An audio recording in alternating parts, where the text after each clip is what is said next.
Welcome to Georgia Week in Review. I'm Bill Nigut. Georgia lost a giant this week, a man whose career in politics spans the modern history of Georgia politics. We want to talk tonight about the life and the legacy of Herman Talmadge. And to do that, we have two people who knew him very, very well. Bill Shipp, who covered Herman Talmadge from just about the start of his political career to the extent that he became a major figure out there nationally. Isn't that right, Bill? Well, I started covering him when I was at the Red and Black at the University of Georgia, and he was governor. Okay, that's early enough. Yeah, it's very early. And also Rogers Wade, who was Herman Talmadge's chief of staff in the United States Senate. We should also say, of course, that Bill Shipp is right now a columnist whose columns are published across the state of Georgia in newspapers. He has a very popular political website, and Rogers Wade is at the Georgia Public Policy Foundation, so we want to give you those credentials as well. But let's talk about Herman Talmadge. I got to Georgia in 1983, so I feel as though I missed an extraordinary piece of Georgia history by missing Herman Talmadge. So I'm going to let you two do all the talking on this segment. Why are we remembering Herman Talmadge as one of the great people of Georgia politics? Partly because he was a member of a great Georgia political dynasty, he and his father. He was like the Birds of Virginia. He and his father, Gene, his father was elected Commissioner of Agriculture in the 1920s, served 3 terms as governor, and then Herman took over and became governor for 6 years, and then became a United States Senator. And Herman Talmadge was one of the great progressive transition figures in the history of Georgia. He saved Georgia, in my opinion, from going down the road that Mississippi and Alabama did to racial ruin. A progressive at a time when there were not a lot of progressives in the South. Absolutely. He had an ability to see things and see what the second page was every time he looked at something. He could get to the bottom line of almost anything, and much to your chagrin, if you happen to be a staffer who had spent the weekend studying everything on a piece of legislation and thinking you had every answer known to man, and 15 seconds after you put it on his desk on about 6 o'clock on Monday morning, he would say, "What about so-and-so?" And you go, What exactly, we say a progressive at a time when there weren't a lot of Southern progressives, but what does that mean precisely? What was he doing that others weren't? Well, make no mistake about it. He was an arch segregationist at a time when the whole political office in the state, you had to be a segregationist. Right. He blocked Horace Ward, for instance, from becoming a member of the law school, a student at the law school at the University of Georgia. But supported him to be a good judge. But supported him to be a federal judge later when he was a U.S. Senator. In 1948, many of the southern states, led by South Carolina, decided to bolt the Democratic Party. They assumed that Herman Talmadge, this fiery segregationist, would follow them. He did not, and he helped break the back of that Southern breakaway movement that might have killed the Democratic Party right there. He saw the handwriting on the wall. He saw change coming, and he was a man of his times who could change with the times. Well, and that, of course, is the point, and that's why this is a guy who embraces the modern history of the South really throughout his career. Well, he looked at what was happening, as Bill said, and looked at the root of it, and education was the bottom line. So he in a very bold and tough move for the time, instituted the first sales tax that Georgia had ever had, and it was to finance schools, roads, create jobs. And it was a step that had never been done. It wasn't done anywhere else in the South. And it probably paved the way to a modern Georgia. It's kind of a staggering thing to think that there was a time when the state did not fund education. We're so fixated on how the state is doing in the education reform plan that's going on right now, but he came from a time when the state didn't pay for the schools that were in operation. During his tenure as governor, as Rogers pointed out in a very eloquent obituary he's written, he doubled the teachers' pay. Of course, that was from very little to little, but still it was a major step forward. And you cannot overstate the importance of the passage of that sales tax, which allowed the state for the first time to have a major cash infusion to improving the infrastructure, transportation, education, public health, all sorts of things that needed to be done. Talmadge was able to do that, or to start doing that, through that sales tax, which took a great deal of courage to enact. Let me ask you, too, about one of the things that I love to hear are people talk about Herman Talmadge in a personal way, because he's such a remarkable personality. Rogers, you were a pretty young man when you first got to know Herman Talmadge, I guess. Talk a little bit about meeting him, getting to know him, and what it was like to be in his presence. Well, I had known him knew about him for a long time before. When Bill was writing about him in the Red and Black, I was in grammar school. So a little shot. Just a little shot on that. I'll run it out. But I had known about him and had respected him from afar, known about his politics, always being interested in the subject. But I really got to know him, I think, after Senator Nunn had been elected, and I ran his campaign in '74, and we didn't fly Senate campaign, the Senate obviously. campaign re-election. And we didn't fly a lot in those days. We rode in Chevrolets, and so you really get to know a man pretty well after you spend a year of eating barbecue and late nights getting back to the house and early mornings when you start out again. And Talmadge was a person who believed in the touch of people. He didn't believe in doing a 10-minute piece. He was really kind of pre-television in his campaigns.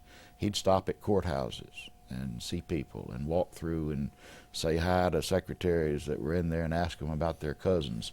It was that kind of a politics, and it really paid off in seeing the touch and feel of Georgia.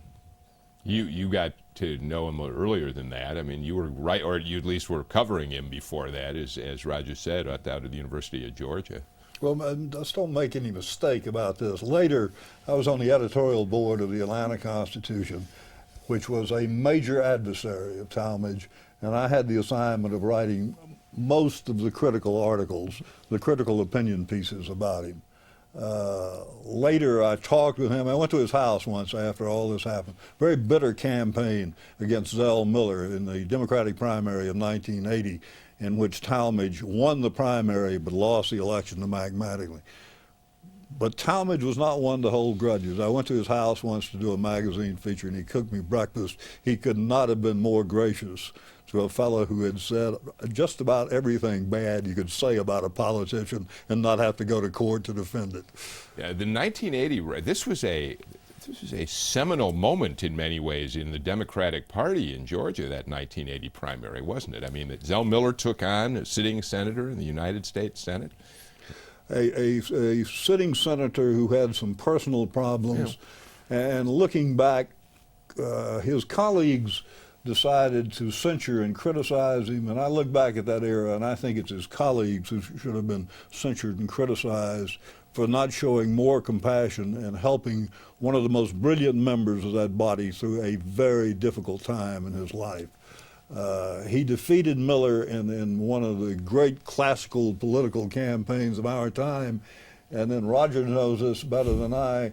They did not consider Mac Mattingly, the Republican, a formidable foe, which he turned out to be. Absolutely not. Then the campaign was in the primary, as it had always been. This had been a one-party state forever.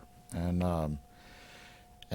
Mac Mattingly, who later became a good friend of the senators too, and a friend of mine, ran a campaign on a shoestring. I think they spent about $250,000 total, and in those days that was still not much.